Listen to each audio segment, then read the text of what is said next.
This is the Lone Crater YouTube. We hope this video helps. You begin by opening Settings and going straight to Screen Time. This is where app-level protections live. Set a screen time passcode that is different from your device unlock to stop easy bypass.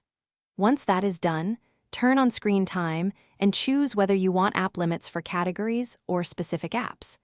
Make sure to enable block at end of limit when you set limits so the apps actually require the passcode when time expires. Now you configure the middle steps. Tap App Limits, add a new limit, and choose the exact apps or categories you want protected. Set a small initial time so the passcode is required after it expires and enable block at end of limit. This forces the passcode for more time. If you need broader control, set downtime to allow only chosen apps and require the passcode for everything else.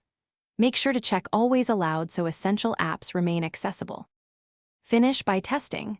Open a protected app, use it until the limit ends, and verify the screen time passcode prompt appears. If it does not, immediately go to Settings and change the screen time passcode to reset enforcement. This often fixes stuck policies.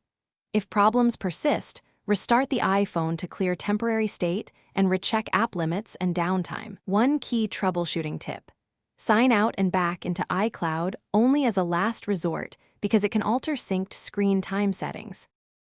Thanks for watching. Consider subscribing if we helped you.